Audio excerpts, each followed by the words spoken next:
Chaque jour, d'un bout à l'autre du pays, des milliers de personnes font la différence et maintiennent le filet social en place pour aider les communautés plus vulnérables. Vous êtes sur le point de les découvrir et de plonger dans un monde où des gens qui n'ont rien d'ordinaire accomplissent des choses assurément extraordinaires. Des gens avec un cœur grand comme le monde et qui contribuent à changer le monde. Ici Chantal Doré, bienvenue à la 3e saison des Héros Anonymes.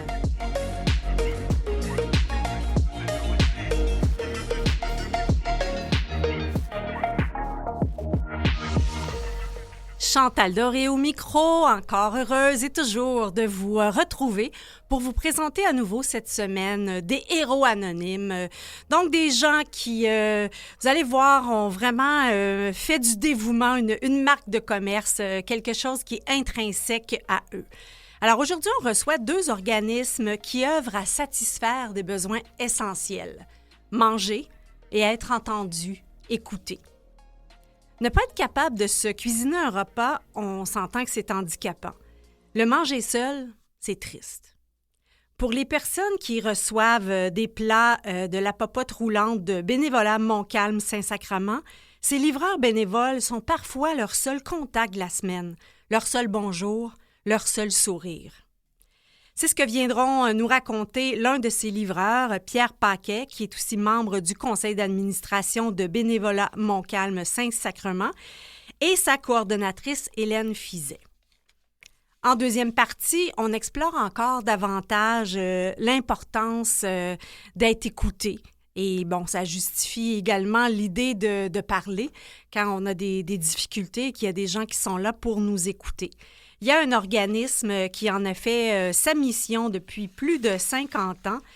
Il s'appelle Secours Amitié Estrie et nous recevons la directrice générale Mylène Vincent pour qui le besoin d'écoute est tellement une passion en fait qu'elle en a fait un mémoire sur le manque d'écoute dans notre société et ce sera un plaisir de voir comment cet organisme contribue à être une oreille bienfaitrice pour tous les gens qui appellent. On fait une courte pause et on débute notre émission avec Bénévolat Montcalm Saint-Sacrement.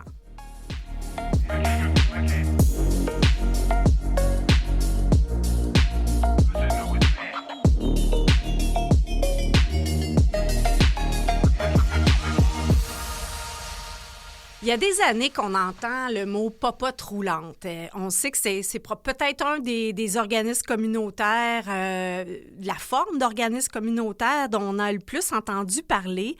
Mais c'est un domaine qui est beaucoup plus large là, que de amener des repas à des gens. C'est toute la livraison, oui, mais l'impact que ces livreurs ont sur les personnes qui reçoivent ces repas. On reçoit donc à cette émission des Héros Anonymes l'un des livreurs bénévoles de Bénévolat Montcalm Saint-Sacrement. Il est aussi membre du conseil d'administration et également la coordonnatrice. Alors, Pierre Paquet et Hélène Fizet. Bonjour à vous deux. Bonjour. Bonjour. Bien, Hélène, d'abord, un peu nous parler là, de la mission de Bénévolat Montcalm Saint-Sacrement, parce que je comprends que ça ne s'appelle pas Popote roulante. Exactement. Alors, l'organisme, c'est un organisme communautaire sans but lucratif. Il faut dire que ça fait 45 ans que ça existe, wow. ce nom-là. On a changé, on a ajouté Montcalm. Avant, c'était juste Bénévolat Saint-Sacrement, mais on voulait vraiment s'identifier avec vraiment les 2 secteurs que l'on couvre. Mm-hmm. Et notre mission principale est le maintien à domicile de gens qui sont souvent en demande d'aide et par l'entremise de la popote roulante. Et on a une autre mission aussi comme organisme communautaire et de promouvoir le bénévolat dans la communauté. D'où le nom de votre organisme. Exactement, vous l'avez vu, c'est ça. Parce que les popotes roulantes, c'est un concept là, qui existe, il y en a plusieurs au Québec. Oui, il y en a vraiment énormément. Il y a, à travers la ville de Québec. Écoutez, la nôtre, ça fait 45 ans que ça existe. Alors, mais la popote roulante, c'est un repas chaud qui arrive chez le client, et ça l'assure au moins d'avoir un apport alimentaire là, au quotidien du lundi au vendredi. Alors, ça inclut toujours la soupe, le plat principal ainsi que le dessert et puis on va le porter dans l'appartement de la personne. On va même entrer, des fois on va même aider à s'asseoir, à vraiment l'installer, là, tout dépendant là, de la perte d'autonomie que la personne vit. Mais on va parler un petit peu plus tard avec Pierre Paquet, là, qui pourra nous témoigner de l'intérieur là, ce qu'il vit quand il va livrer les repas. Mais ce que je comprends de votre particularité, c'est que souvent, on va associer les popotes roulantes à des gens à faible revenu. Mais ce qui est particulier dans votre cas, c'est qu'on est plutôt dans l'incapacité de se faire à manger. Exactement. C'est quand les gens deviennent avec une incapacité à se faire à la cuisine, parce que ça peut être du court, du moyen terme ou du long terme.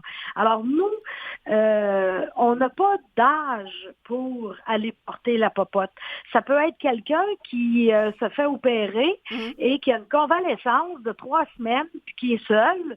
Il peut avoir 35 ans, puis il nous appelle, puis il nous dit hey, « moi, là, je vais avoir besoin de vous autres. » Alors, on est là. Alors, notre clientèle est vraiment vaste. Mais par contre, principalement, nous avons des aînés, mais ça s'adresse aussi à ceux et celles qui ont un problème qui peut être à court ou moyen terme. Et même, malgré, c'est pas pour des gens qui sont... à faible revenu parce que les repas ils sont payables, c'est pas et nous on les prend à l'hôpital Saint-Sacrement à Québec. Alors il y a un coût relié à chacun des repas.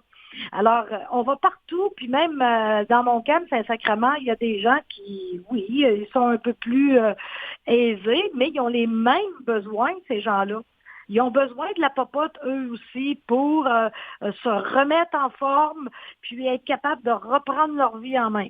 Mais quelle limite on fait entre... parce que c'est un marché au privé, là, dans les organismes vraiment à but lucratif, de services traiteurs, il y en a vraiment beaucoup. Donc, quelqu'un pourrait y recourir dans un objectif d'incapacité, mais aussi simplement par manque de temps. Donc, quelle limite vous faites si quelqu'un n'est pas nécessairement en incapacité, mais n'a pas le moral de cuisiner ou n'a pas le temps? Bien, cette personne-là est dans une incapacité, ça n'a pas le moral non plus. On touche aussi la santé mentale. Et c'est important de manger. C'est sûr qu'on va poser une batterie de questions. Et souvent, il y a aussi des travailleurs sociaux. Les gens qui nous réfèrent les clients nous donnent aussi un peu le profil de la personne pour s'assurer effectivement que c'est quelqu'un qui en a vraiment de besoin. Parce que les besoins sont criants là, partout. Il y en a plein qui ont besoin de ce type de service-là. Mais avec l'entrevue téléphonique que nous effectuons lorsque les gens appellent pour avoir de l'aide, bien, on est en mesure d'évaluer si la personne est vraiment, c'est vraiment juste et équitable qu'elle ait le recours à nos services communautaires. Puis il faut dire aussi que si, lorsque la personne s'inscrit, puis que bon... on a dit oui, puis que peut-être qu'on avait un petit bémol, bien, on va quand même le mentionner à notre bénévole pour dire, ben regardons si lui, c'est nos yeux, en fin de compte. C'est l'extension de notre équipe. Ben c'est ça, Mme Fizet, c'est que dans le fond, c'est pas tant la... Vous dites qu'il y a beaucoup de demandes, mais le frein, c'est la capacité d'avoir des bénévoles pour livrer les plats. Parce que si vous deviez payer les livreurs, là, on serait vraiment dans un modèle économique où on paie les plats, mais on paie aussi les livreurs. Donc, c'est la disponibilité des livreurs qui fait en sorte aussi que vous consacrez à des gens qui sont dans l'incapacité physique et non pas à monsieur, madame, tout le monde.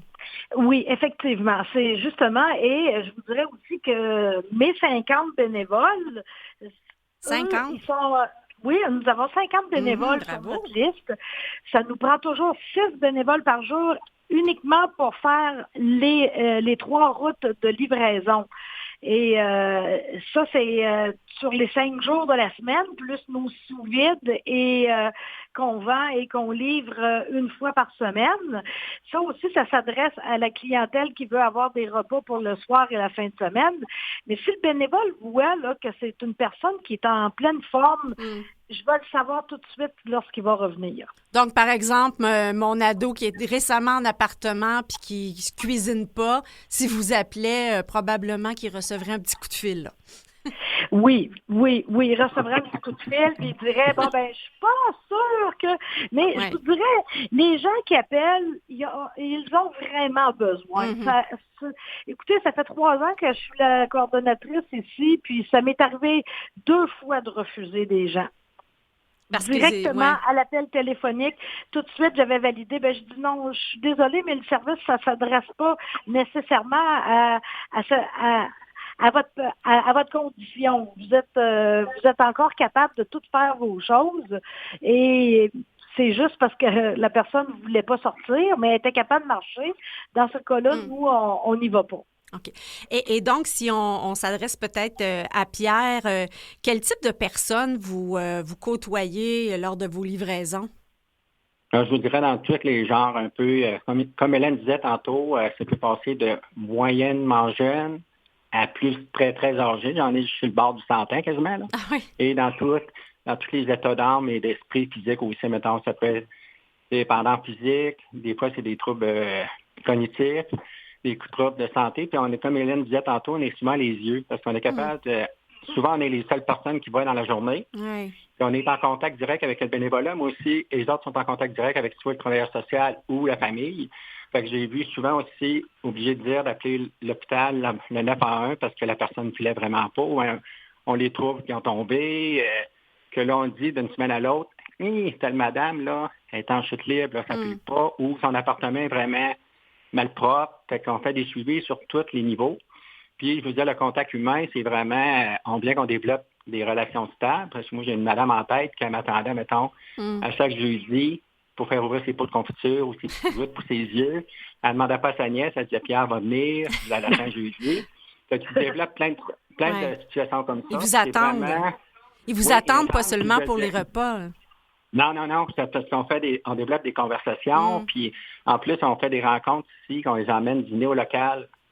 Fait qu'on les sort de chez eux, puis on les emmène dîner une fois par mois au local, puis on fait un dîner communautaire, qui sont tous ensemble. Fait qu'ils se créent des liens d'amitié, là aussi, autant avec les bénéficiaires que entre les bénéficiaires puis avec les bénévoles. Là. Fait que c'est vraiment, comme je vous dis, on est vraiment les yeux, puis souvent, la seule visite qu'ils ont au quotidien. Même pour certains, c'est de la semaine. Hein? Pour les autres. Oui. Pour certains, c'est de la semaine. Oui, c'est la semaine au complet. Moi, comme je vous dis, 5 jours semaine, c'est important. Puis, on est souvent l'urgence qu'on arrive, puis c'est un maintien à domicile aussi, parce qu'il y en a beaucoup qui sont encore dans leur petit appartement. Il y en a qui c'est vraiment des besoins complets qui ont besoin. On avait des messieurs qui étaient vraiment désuets, mais on était capable de faire un suivi. Vous avez quoi? Je ne suis pas sûre de vous avoir des messieurs qui étaient désuets. Pas le monsieur, mais leur appartement, c'était vraiment, mettons, du laisser aller. Oui. J'en ai un, entre autres, en tête, que le monsieur, il se laissait aller. Puis, vu avec les interventions qu'on a faites, le monsieur, je l'ai revu un an après. C'était plus, pas tout le même monsieur, son appartement, c'était propre, il vient dîner avec nous autres ici. Fait que c'était vraiment des petites réussites personnelles, puis le contact humain, c'est vraiment important. Moi, j'ai travaillé dans la santé pendant 38 ans. Ça fait 7 ans, je suis retraité, puis je suis bénévole depuis 4 ans pour le bénévolat Saint-Sacrement. Pierre, Hélène, on fait une petite pause et on revient tout de suite après pour poursuivre la conversation. OK. Merci.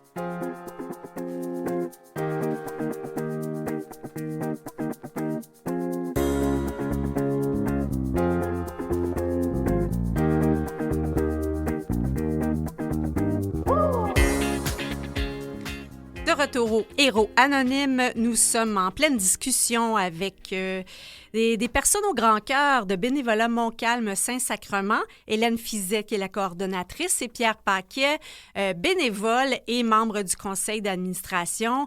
Pierre, on vous appelle les baladeurs, c'est ça? Oui, parce qu'on part en équipe de 2. OK. Moi, je suis baladeur parce que c'est mieux pour c'est mieux pour la sécurité publique que je sois baladeur que chauffeur. Puis, je vous comprends, je pense que je suis pareil. C'est ça. Fait qu'il y a un chauffeur qui m'accompagne, on va chercher les plateaux à l'hôpital, puis on a une route prédéterminée, mettons, avec les adresses. Puis, quand on arrive à l'adresse, le chauffeur, on sort, on prépare les plateaux. Moi, je rentre dans l'édifice ou dans la maison ou l'appartement. Lui, il m'attend à l'extérieur. Puis à l'intérieur, c'est ça. On a le contact avec la personne, on prépare les plateaux, comme Hélène disait tantôt. Il y en a qui sont obligés d'ouvrir le plat de soupe parce qu'ils ne sont pas capables. On les installe à la table, on vérifie si tout est sécuritaire. Puis après, on repart, puis on s'en va chez l'autre client. Fait que c'est des routes qui prennent à peu près 1h30 en moyenne. On a entre 12 et 15 plateaux à livrer par route. Donc, ça fait combien de temps avec chaque personne? Bien, tu sais, là, on peut prendre plus de temps parce qu'il fut un temps qu'il fallait être loin et pas parler. On ne dira pas le mot, là. Ouais. Mais c'était... Là, maintenant, je peux vous dire, si je vois qu'il y a un petit problème, je peux rester plus longtemps avec le client. Puis mon chauffeur ne s'inquiétera pas de dire c'est long. Parce que si, mettons, je trouve quelqu'un qui ne file pas, je vais appeler mon chauffeur, je vais lui dire j'appelle Hélène ou Julie. Ils vont venir me remplacer parce qu'il faut que je reste pour envoyer quelqu'un à l'hôpital. Mais ça, normalement, je vous dis, on peut pas chercher le plateau pour 11 heures. Puis en général, mettons, 1h moins quart, on revient au local, faire notre bilan, puis faire le suivi des situations qu'on a vécues. C'est ça la particularité, justement, par rapport à un service traiteur du privé.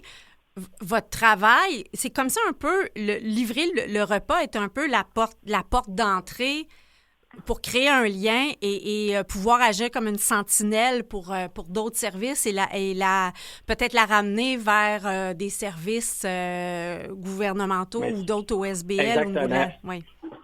Parce que c'est souvent, comme on dit, on est probablement la première étape pour le maintien à domicile qui est important.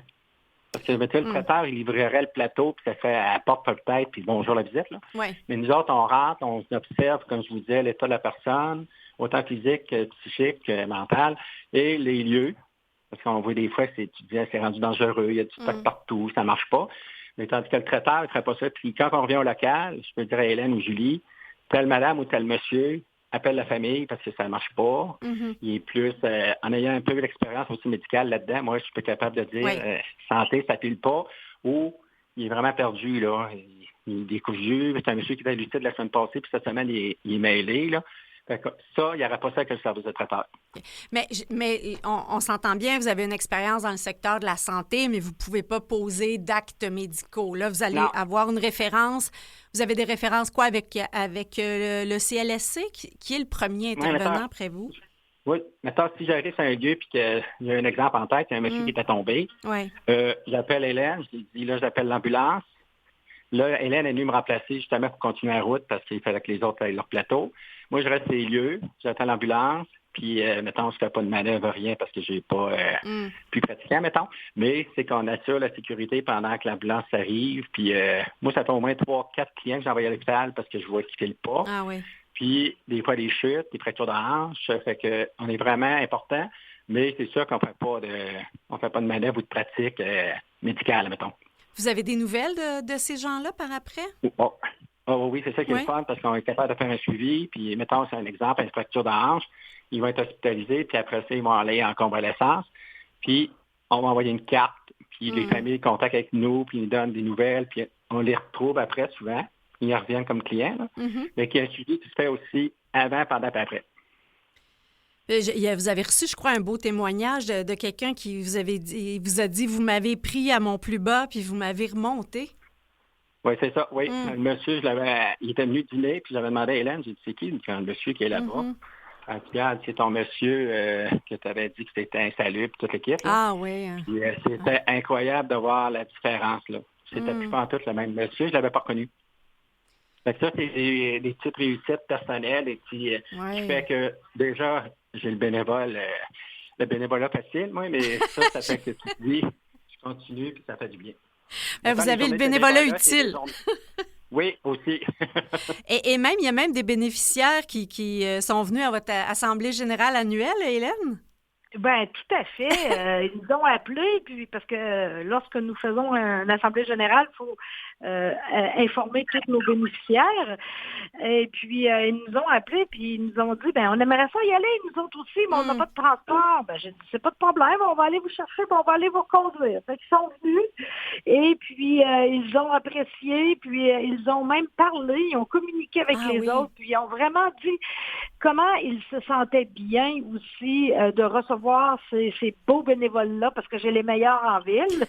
J'ai la meilleure équipe. Parce que vous savez que Bénévolat Montcalm-Saint-Sacrement, sans son équipe de bénévoles, on peut pas rien faire. Ben oui, c'est ça. Vous êtes quoi, 2 employés, c'est ça? 2? On est seulement 2 employés. Alors, c'est mes bénévoles qui font toute la différence, là.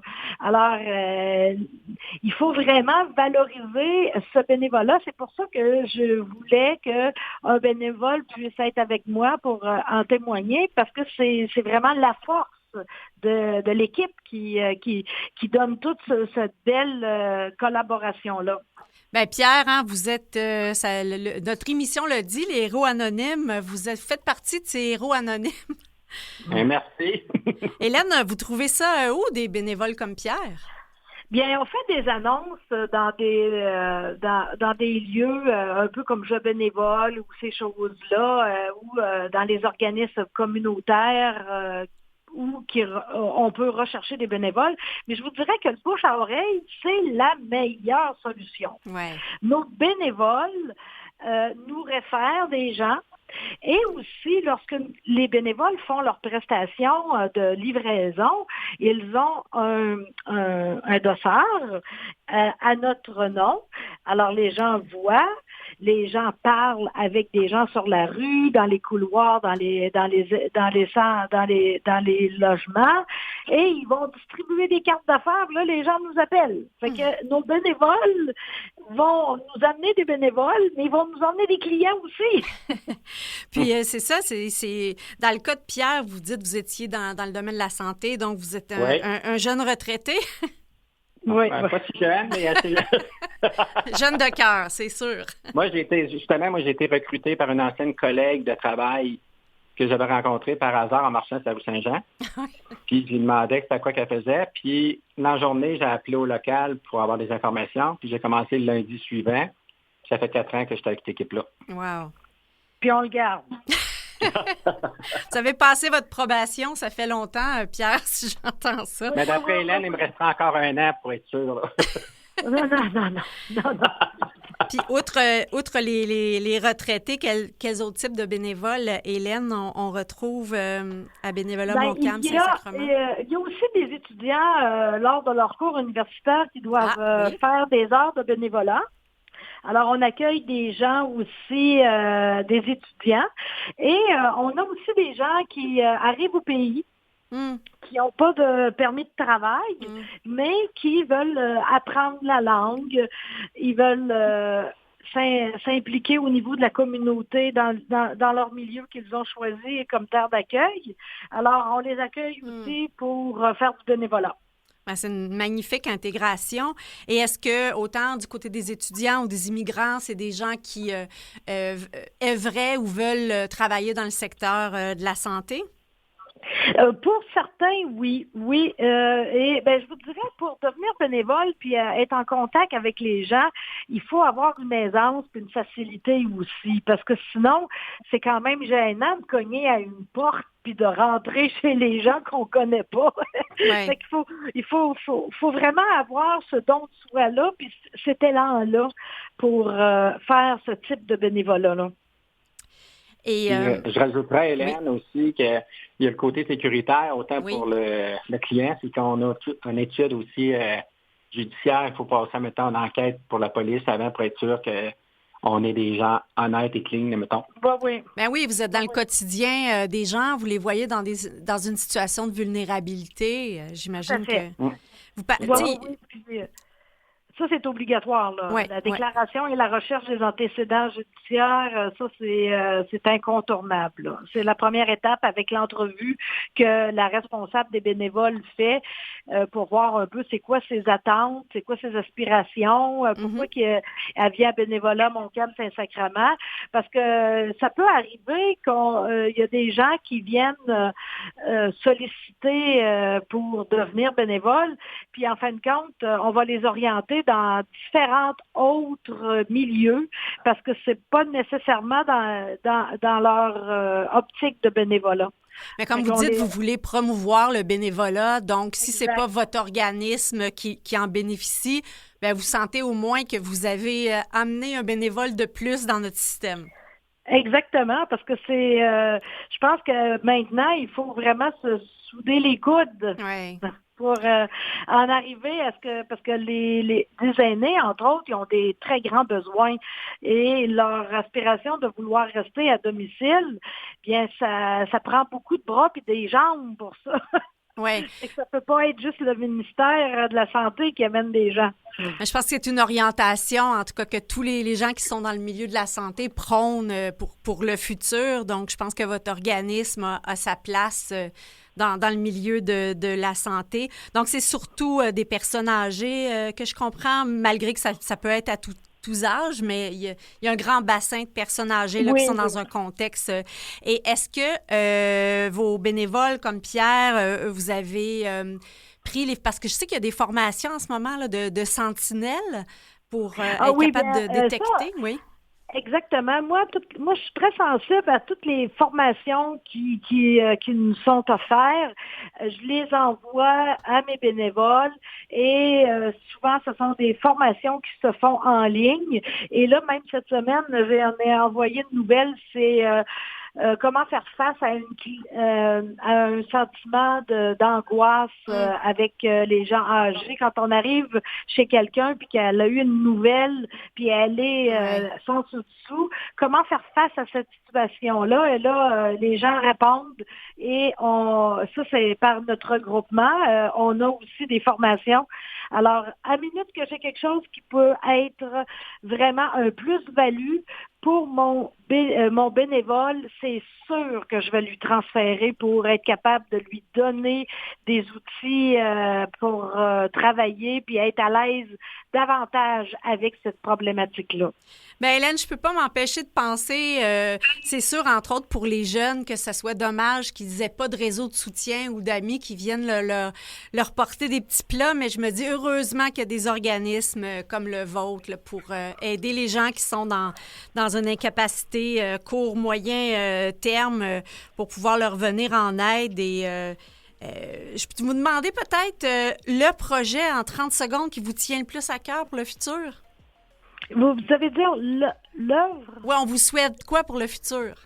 Alors, d'avoir un très bon financement pour pouvoir poursuivre nos activités. Puis aussi de développer des services pour aider les gens à domicile. Puis aussi que le milieu communautaire soit plus valorisé. Oui, bien on vous entend. On vous remercie beaucoup, Hélène et Pierre. Bénévolat Montcalm Saint-Sacrement. Au revoir. Merci, bonne fin de journée. Au revoir.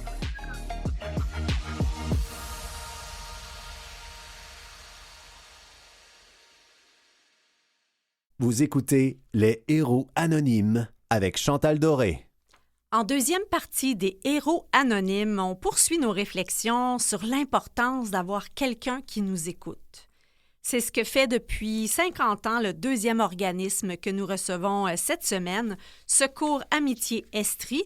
Et pour en discuter, nous recevons Mylène Vincent, travailleuse sociale et coordonnatrice des services d'écoute de formation sur mesure. Bonjour Mylène. Bonjour. Eh bien, je vous ai découvert au hasard d'une visite là, dans un marché public. Mm-hmm. et de savoir que vous existez depuis 50 ans. Et ça en fait des gens qui ont été écoutés par vous depuis toutes ces années? Oui, effectivement, on a dépassé le 400 000 appels là, depuis quelques années, mon souvenir. Donc, effectivement, là, c'est un besoin qui est toujours présent, là, 50 ans plus tard, sinon plus, là, d'être écouté, se sentir accueilli, se sentir reçu dans ce qu'on vit sans être jugé. Là, je pense que c'est précieux pour les gens.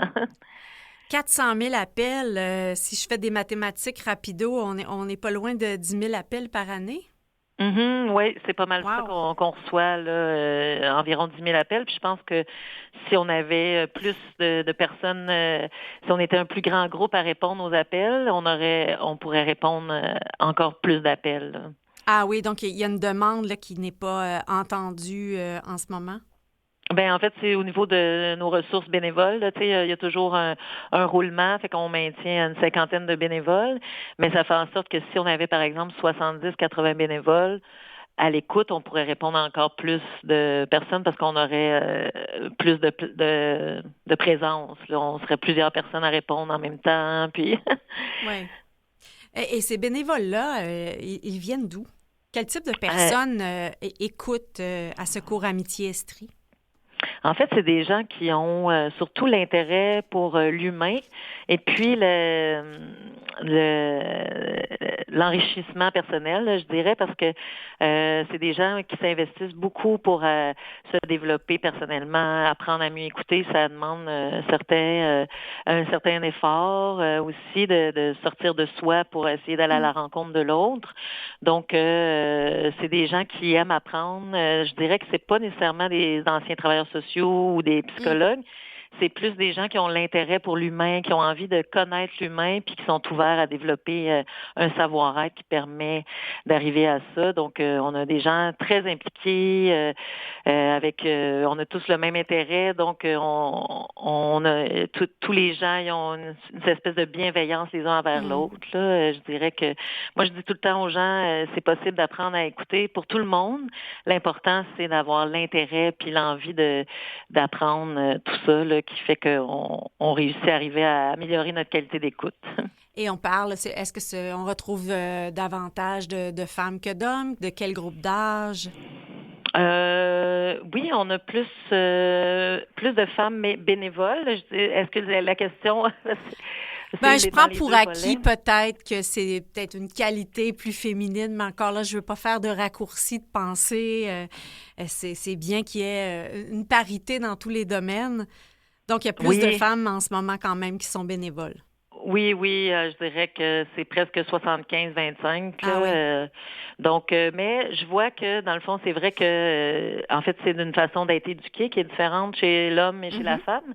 Mais je vois aussi que chez certains hommes qui sont venus faire notre formation, il y a une espèce de libération. On dirait qu'il y avait certains m'ont mentionné avoir trouvé un milieu où ils pouvaient vraiment être vrais, puis mettre leur sensibilité de l'avant, leur vulnérabilité sans se sentir jugés.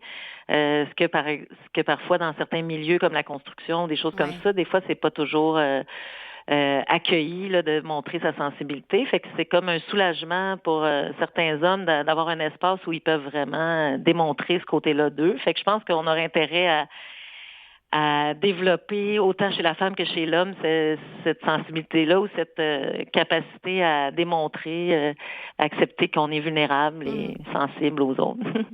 Donc, si vous existez depuis plus de 50 ans, c'est que vous avez vu passer plusieurs générations à la fois de gens qui écoutent et de gens qui parlent. Donc, vous êtes peut-être témoin de l'évolution des hommes, justement, dans l'expression. Parce que avant on disait, un homme, ça parle pas, ça pleure pas, ça garde ses émotions en dedans. C'est ça, un homme qui est fort. Oui, c'est ce qu'on disait avant. Oui, effectivement. Puis là, c'est moins... en tout cas, moi, les hommes que je rencontre ici, c'est pas, à Secours Amitié, c'est pas des hommes qui sont dans cet esprit-là. Fait que c'est sûr que des fois, quand on a l'impression... Mais moi, je sens que oui, effectivement, dans les discussions que j'ai avec les gens autour de moi ou avec les bénévoles, on sent que c'est une tendance que pour notre santé mentale, c'est toujours mieux d'être en mesure d'accueillir nos émotions, de les nommer, plutôt que de cacher ça puis faire comme si tout allait bien puis qu'on était fort. Là, fait que il y a une tendance, j'espère. En tout cas, nous autres, on travaille là-dedans, de reconnaître l'importance d'être écouté puis d'écouter l'autre dans ses émotions. Puis est-ce que vous constatez justement qu'il y a plus d'hommes aussi qui appellent qu'avant? Ça se maintient aussi, mais ça évolue un peu, là, mais il y a plus la proportion des hommes est plus grande euh, chez les hommes. Là, attends. C'est ça, c'est 34-66%. Fait que, mais oui, ça augmente tranquillement. Les hommes, ils utilisent, en tout cas, certains utilisent le service là, vraiment pour parler, être écoutés, se sentir considérés dans ce qu'ils vivent. Et du côté de l'âge à peu près des gens qui appellent? Là, c'est vraiment, mettons, notre majorité, c'est 45 ans et plus. Je dirais que c'est 70% des gens qui téléphonent qui ont 45 ans et plus. Puis le reste, là, 20 ans et entre 20 et 45 ans, un autre tranche d'âge. On aimerait ça joindre un peu plus les jeunes, justement, que on souhaite faire connaître notre service, que les jeunes osent téléphoner. Des fois, le texto, ça peut ça peut être différent de parler à une vraie personne que de texter. Donc, les jeunes peuvent essayer de téléphoner. Ça arrive qu'il y en a qui appellent, mais c'est pas notre majorité. On est ouvert à toutes les personnes. Là. Ben, d'un côté, ils ont des services qui s'adressent aussi à eux. Puis, oui. Quand on parle aux jeunes, souvent, juste commander une pizza avec un téléphone, ils sont pétrifiés. Fait qu'imaginez parler de leurs émotions. Ça n'empêche pas qu'on peut peut-être changer la tendance dans le sens où on espère que... moi, je souhaite toujours, c'est pas nécessairement que les gens utilisent la ligne d'écoute, mais c'est qu'il y ait une personne à qui ils peuvent parler, qui vont se sentir entendus, qui est important. Là, c'est pas tant que notre service soit utilisé absolument, mais que les personnes aient accès à cette écoute-là, accueillante et bienveillante. Là. Je vous posais la question de l'âge. J'ai imaginé, parce qu'on a beaucoup parlé du fait qu'il y avait plusieurs personnes âgées qui se sentent seules. En première partie de l'émission, on a reçu des gens qui livrent des repas, mais souvent, finalement, c'est probablement le seul contact qu'ils ont eu de leur journée. Parfois, pour certains, c'est de la semaine. C'est triste, cette solitude. Effectivement, c'est ce qu'on constate aussi, là, qu'il y a beaucoup de solitude. C'est un enjeu qu'on reconnaît à Secours Amitié. Les gens nous téléphonent, des fois, ils n'ont pas parlé un peu la même réalité là, que ce que vous me nommez. Là, les gens n'ont pas parlé à personne la journée. Donc, le fait d'appeler, ça permet aux gens de se sentir en lien avec la communauté, de sentir qu'ils font partie de la communauté. Ce que je vois, c'est que, tu sais, des fois, moi, j'entends des gens qui me disent, moi, je vis seule, mais je suis bien avec la solitude. Puis, il y a des gens qui sentent plus de souffrance devant cette solitude-là. Fait que c'est ça qui peut être difficile aussi quand on sent souffrant devant le fait d'être seul. Je pense que les gens ont besoin aussi de créer des liens significatifs. On n'a jamais eu autant de façons de communiquer justement avec les textos et tout, mais on dirait que ça vient pas nourrir la même chose. C'est que le fait d'échanger en présence, ça permet vraiment de se sentir une partie prenante de la communauté, de parler à une personne en vrai. Mylène, vous avez eu l'occasion même de vous pencher au niveau d'études supérieures sur l'écoute. Vous avez écrit un mémoire sur le sujet. Pouvez-vous nous parler peut-être des principaux constats que vous avez observés? Oui, en fait, au départ, moi, ça fait plus de 20 ans que je m'intéresse à l'écoute. Puis quand j'ai fait mes études, il n'y a pas si longtemps, une dizaine d'années, finalement, je constatais à quel point on prenait pour acquis que les travailleurs sociaux, j'étudiais en travail social, là, que les travailleurs sociaux savaient déjà écouter. Fait que ça m'a comme un peu... c'est venu me chercher. Puis je me suis dit, ça serait intéressant de voir c'est quoi la place finalement de l'écoute chez les travailleurs sociaux. Puis j'ai donc interviewé quelques travailleuses sociales du milieu communautaire, du milieu public. Puis ce qui ressortait, c'est que finalement, peut-être qu'on met pas assez d'importance, les organisations mettent pas assez d'importance sur l'écoute, le pouvoir de l'écoute. Et puis on voit ça comme plus une perte de temps parce qu'on voit pas de résultats ou on voit pas nécessairement que ça a eu un impact tout de suite. Tu sais, c'est un peu ça aussi qui fait que nos bénévoles sont un peu des héros anonymes, on peut dire, oui. parce qu'ils écoutent, mais ils voient pas l'impact au bout. Fait que c'est un peu ça qui sortait, un peu peut-être que la vision qu'on a de l'écoute, c'est un moyen aussi d'avoir, en travail social, un moyen d'obtenir de l'information plutôt que d'accueillir ce qui est là pour la personne. Fait que moi, j'avais aussi toute l'idée derrière l'écoute, puis que je poursuis dans mon travail à Secours Amitié, c'est que l'écoute, c'est peut-être aussi quelque chose à démocratiser. On dirait qu'avec le temps, les gens se sont mis à penser que c'est juste un psychologue ou un travailleur social qui peut écouter puis aider quelqu'un, alors que toute personne peut développer ces qualités-là puis être une personne ressource pour son prochain en prenant le temps de l'écouter, de l'accueillir. Ça n'empêche pas qu'il peut avoir un suivi psychologique, mais l'écoute que le proche peut apporter, ça peut déjà être un pas de fait dans la bonne direction vers un mieux-être. Fait que j'ai développé l'idée de l'écoute sociale en disant que si moi je prends le temps d'écouter une personne comme il faut, elle va se sentir inspirée, ça va lui faire du bien, avoir le goût d'écouter à son tour, puis ça peut être multiplicateur de cette façon-là. Fait qu'aujourd'hui, avec Secours Amitié, je travaille dans ce sens-là, dans le but, la mission puis la vision de Secours Amitié, c'est par le rayonnement de l'écoute, de développer, dans le fond, des communautés bienveillantes, de faire en sorte que les gens prennent le temps d'être attentifs à l'autre, de s'intéresser à l'autre, à son vécu, puis ça fait en sorte qu'on est mieux informé de ce qui se passe chez notre voisin ou nos proches, puis on peut peut-être agir en conséquence, puis ça fait en sorte que notre entourage aussi se sent mieux écouté, considéré, ça a des impacts sur plein de choses, dont sur la santé mentale. Et tout ça, là, je pourrais en parler longtemps. On a encore un petit peu de temps. On va peut-être... comment on devient un meilleur écouteur? Et là, moi aussi, c'est un sujet qui me passionne étant en communication parce qu'on pense souvent que la communication, c'est de parler alors que c'est d'écouter. Là, donnez-nous peut-être un petit cours express, là, celui que vous donnez à vos bénévoles, parce que je pense spontanément à souvent on écoute, mais on écoute avec nos propres biais, nos propres préjugés, ce que nous on ferait dans la situation, ou on écoute pour répondre, ou encore on écoute pour donner des solutions. Oui, effectivement. Moi, ce que j'ai découvert en faisant justement, en rédigeant mon mémoire de recherche, c'est que d'abord, l'écoute ne peut pas exister en même temps que l'intervention, dans le sens où si je suis en train de trouver une solution, c'est que je suis déjà en mode intervention, donc je suis déjà plus dans l'écoute. Fait que rapidement, je pourrais dire, un des éléments, c'est quand on veut écouter, c'est d'avoir c'est que la seule intention qu'on porte, c'est de créer un espace sécuritaire pour que la personne puisse exprimer ce qu'elle souhaite, même des choses qu'elle a peut-être jamais dites à personne. Puis pour ça, il faut un certain contexte. Fait que arriver avec une intention de régler son problème, on n'est déjà plus dans une posture d'écoute. Fait que c'est d'arriver la tête vide, finalement.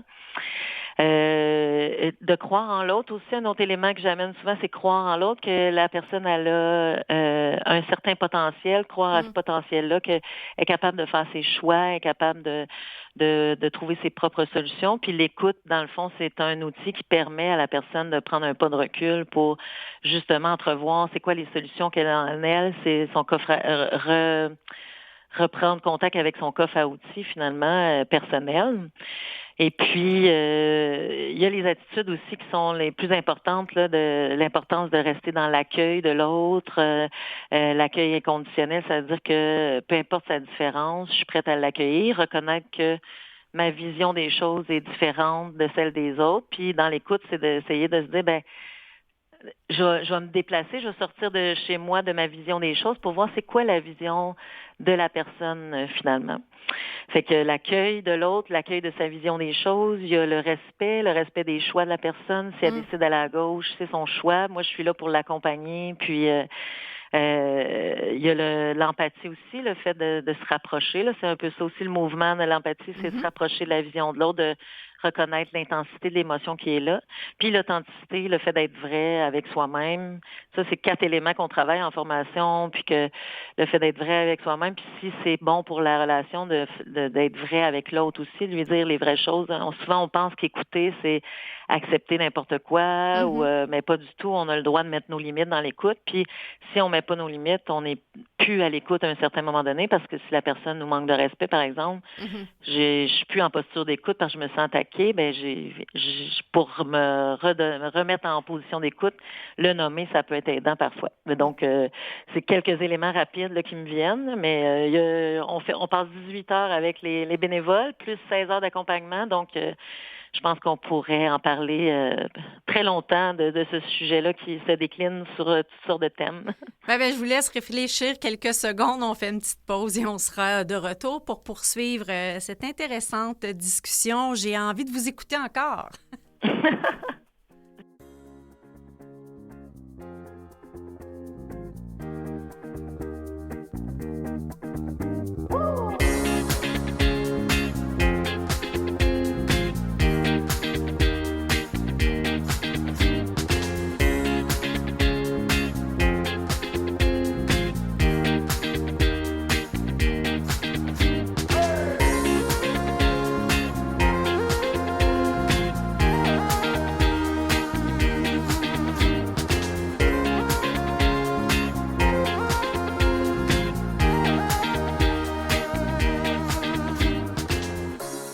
De retour en studio des Héros Anonymes, nous écoutons Mylène Vincent, travailleuse sociale et coordonnatrice des services d'écoute de Secours Amitié Estrie. Mylène, il y a tellement de tentacules à la conversation que nous avons. J'ai l'impression que les gens qui viennent faire du bénévolat doivent changer profondément ensuite dans leur manière de communiquer avec leurs proches. En fait, c'est les commentaires qu'on entend, là, ça a eu un impact sur mon écoute, mais aussi dans ma relation avec mes proches, la façon qu'il y avait d'aborder les enfants ou leurs conjoints. Oui, ça a vraiment un impact positif, là, parce que puis c'est un travail constant aussi, hein, fait que c'est en plus d'apprendre à écouter, on apprend aussi à s'observer, à s'accueillir, même si je fais un mauvais coup, si j'ai donné une solution qui avait pas de bon sens à quelqu'un, puis l'envie était trop forte, d'éviter de me juger là-dedans, mais plutôt de m'accueillir, puis avec bienveillance, puis essayer de voir qu'est-ce que je peux faire la prochaine fois pour mieux faire, mais sans me sentir coupable ou des choses comme ça. Fait que ça c'est une belle découverte, le fait d'être authentique aussi, mettre ses limites. J'entends que c'est des choses que les bénévoles, des fois, ils n'avaient pas eu l'occasion de pratiquer. Puis là, on a des ateliers, par exemple, comment bien mettre ses limites avec bienveillance, respect, puis tout ça, puis comment éviter de dépasser nos limites pour que après ça explose. Donc, je prends l'exemple, par exemple, de si la personne nous raconte une situation qu'on a déjà vécu et qui tout à coup nous fait submerger d'émotions, qui fait qu'on se retrouve, je ne veux pas dire dans un conflit d'intérêts, mais dans une situation où on peut moins être à l'écoute parce qu'on se sent bouleversé nous-mêmes. Comment on fait pour ne pas se laisser submerger? En fait, c'est toujours, moi je dis souvent, il faut être capable, écouter, c'est capable de faire face à l'imprévu. Parce qu'on ne sait jamais ce qui va sortir d'un appel. Effectivement, ça pourrait arriver qu'on vienne raisonner avec le vécu de l'autre, puis que ça vienne soulever des souffrances qui étaient peut-être enfouies. Fait que dans ces moments-là, on peut, si on sent qu'on n'est pas capable de rester attentif puis présent à l'autre, parce que là, ça vient trop bouger des choses en nous, on peut choisir de terminer la conversation. Si on sent, par exemple, qu'on peut réussir à le mettre de côté le temps de terminer la conversation, ça peut être quelque chose, mais c'est important de ne pas se faire mal pour l'autre, là, d'être capable de dire « OK, non, je ne serais pas capable ». Puis après ça, c'est de voir qu'est-ce qui fait que ça m'a fait réagir comme ça, puis il y a un petit bout un retour à faire sur s'accueillir là-dedans, reconnaître qu'on a réagi, que c'est venu jouer dans nos émotions, puis faire un travail là-dessus. Là. C'est ça que j'aurais envie de dire. On a toujours deux choix, là, le choix d'arrêter puis de se respecter dans ce qu'on vit, ou de mettre de côté pour rester près de l'autre parce qu'on sent qu'on est capable encore d'être disponible à l'autre. Mais justement, cette disponibilité-là, est-ce qu'elle a une limite à un moment donné, dans le sens que si je suis venue faire de l'écoute X nombre d'heures et j'arrive à la maison et mon conjoint, ma conjointe, mes enfants a besoin de parler, d'être écouté. Est-ce qu'il n'y a pas un moment donné où on se dit, ben là, j'ai travaillé toute la journée à écouter, je suis épuisée. Comment on vit ça après? C'est une bonne question. C'est sûr que nous, on prend le temps, mettons, quand le bénévole part de l'organisme, on prend le temps, et on a une façon de faire qui fait qu'ils ont un moment pour nommer comment ils se sentent en terminant, s'il y a des choses qui restent pour qu'ils puissent vider ça à l'organisme puis qu'ils ne ramènent pas ça à la maison. Fait qu'on espère qu'ils l'utilisent. En tout cas, nous, on est vraiment présents pour ça, puis ils le font entre eux aussi. Après ça, ça peut arriver qu'on a besoin de se ressourcer, effectivement, après avoir donné notre énergie. Mais souvent, moi, je dis, en tout cas dans les moments où j'ai pratiqué l'écoute, quand je suis dans des bonnes intentions puis que je suis vraiment disponible, le fait d'être à l'écoute, même si c'est un 4 heures, ben ça m'énergise parce que j'étais dans les bonnes positions puis mon énergie, elle a bougé puis sans se vider. Par exemple, c'était plus un échange d'énergie. Que si je décide d'aller écouter puis que je suis pas dans les bonnes dispositions, je suis fatiguée ou préoccupée par quelque chose, ben là, je vais finir avec en étant plus vidée de mon énergie. Fait que c'est vraiment important, puis on travaille beaucoup ça avec les bénévoles, de s'assurer d'être dans les bonnes dispositions, d'être disponible mentalement pour écouter, puis d'être dans la posture qui permet empathique plutôt que sympathique. Ben, Rappelez-nous la différence, peut-être, Mylène? Oui, dans le fond, quand on est sympathique, on agit un peu comme une éponge. Fait que c'est comme si on prenait le malheur, la souffrance des gens sur nos épaules, où on vit l'émotion avec les gens. Fait que ça nous demande vraiment plus d'énergie que quand on réussit à être empathique, c'est qu'on prend une certaine distance tout en étant chaleureux, puis on regarde la situation comme étant quelque chose d'extérieur à nous. Puis on peut agir plus comme un miroir, plus que comme une éponge. Puis c'est là qu'on perd moins d'énergie, selon moi, parce que on reflète, on n'est pas en train de prendre sur nous les choses. Parce que ça pourrait attirer comme bénévoles justement des sauveurs là, qui veulent prendre en charge un peu la difficulté de l'autre. Mais ce que j'ai entendu en début, c'est d'avoir la confiance que la personne a les ressources ou peut-être de pouvoir je ne sais pas si vous pouvez lui en référer, mais de ne pas prendre ça puis décider que ce sont des combats qu'on va mener pour aider tout le monde qu'on a entendu. Oui, c'est ça, effectivement. Puis en plus, dans un rôle de bénévolat, c'est encore plus important de prendre soin de ça parce que ça peut vite fatiguer là, si on est dans cet esprit-là de vouloir sauver. Parce que quand on raccroche, comme je disais, des fois, on ne sait pas ce que ça a donné. La personne, elle peut être dans la même anxiété, par exemple, qu'au début. C'est plus avec en raccrochant que là, la pression descend, en se rappelant la conversation, que nous, on voit pas les effets que ça a toujours. Fait que ça aussi qui peut être, si on arrive avec l'intention de sauver les gens, puis qu'on voit que on voit pas de résultat nécessairement sur le coup, mais ça peut nous démotiver. Fait qu'on travaille aussi pour que les gens aient une vision réaliste là, de ce que ça peut donner l'écoute. Là. C'est un espace pour s'exprimer, mais c'est pas un espace pour redonner le sourire aux gens nécessairement. Sur quels sont les sujets sur lesquels les gens appellent? Est-ce qu'il y a des sujets principaux, je dirais peut-être le top 5 des sujets les plus qui préoccupent le plus les gens? Le top 5, je dirais qu'en premier lieu, c'est le quotidien. Dans le fond, on parlait des gens qui sont peut-être isolés, qui parlent pas nécessairement à d'autres personnes. Donc, si mon conjoint m'écoute pas à la fin de raconter ma journée, on peut vous appeler. Oui, ben c'est ça, exactement. Fait que ça peut être des fois c'est qu'est-ce qui est prévu pour la journée ou des choses comme ça. Oui, fait que des gens qui vivent un peu la solitude, fait qu'ils vont nous appeler triste, parce que ils ont besoin de raconter la situation qui s'est passée à la maison ou des choses comme ça.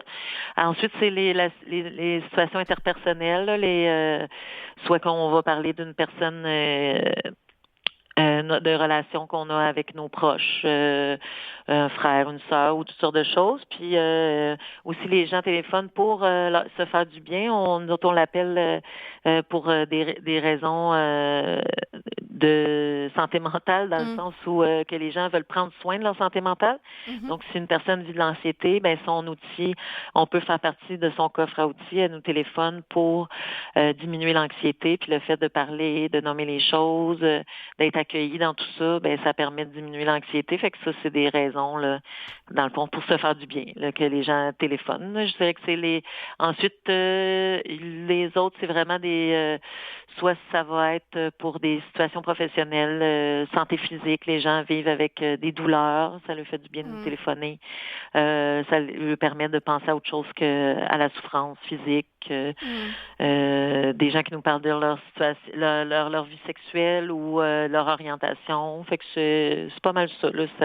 C'est vraiment variable parce que les gens peuvent appeler pour n'importe quel sujet. Là. Le but, c'est que nous autres, on souhaite que les gens nous appellent avant d'être en détresse. Fait que quand il y a une préoccupation, une souffrance qui n'est pas encore trop grosse, mais même si c'est gros, là, on est là pour ça aussi, mais si on le fait au fur et à mesure, on se dit les gens, ils vont être mieux, ils vont avoir une meilleure santé mentale si on évacue au fur et à mesure les souffrances ou les préoccupations qu'on porte. Même les joies aussi. Oui. Puis la différence d'essayer de parler avec un ami plutôt de vous appeler? Ben en fait, c'est que le bénévole est anonyme et il est neutre aussi. Fait que si je donne souvent l'exemple, tu sais, si ma fille elle arrive puis qu'elle me raconte qu'elle a pris la décision de déménager. Vous êtes partie prenante de la discussion, oui, c'est ça que ce soit un jugement qui sorte en premier parce que je l'aime, ma fille, puis j'ai pas envie qu'elle parte. Fait que le fait d'appeler sur la ligne d'écoute, ça peut faire en sorte qu'il y aura pas de cette réaction-là qui est souvent de l'amour, de l'inquiétude, mais qui bloque la conversation des fois. Fait que la personne va être neutre, elle va accueillir sans jugement, elle donnera pas de conseils. Aussi, des fois, ce qui est difficile quand on parle à nos proches, c'est tu devrais faire ça. Oui, c'est ça, pas donner de solution. Mais Mylène, je vous souhaite vraiment d'aller peut-être que des gens qui ont écouté l'émission aient envie d'écouter à leur tour et de devenir bénévole à Secours Amitié Estrie. Merci beaucoup, Mylène Vincent. Merci à vous. Bonne fin de journée. Merci. Et c'est ainsi que se conclut notre émission. Encore à nouveau, notre super équipe, Catherine Bourderon à la recherche, Mathieu Tessier en régie, Jean-Sébastien Laliberté, chef diffusion technique, et c'était Chantal Doré au micro de cette émission. Vous connaissez des héros anonymes, écrivez-nous. Vous avez envie de faire connaître l'émission, ça nous ferait un grand plaisir. Vous voyez qu'il y a des gens qui ont un grand cœur. Alors, c'est ce qu'on a envie de multiplier. Je vous attends la semaine prochaine.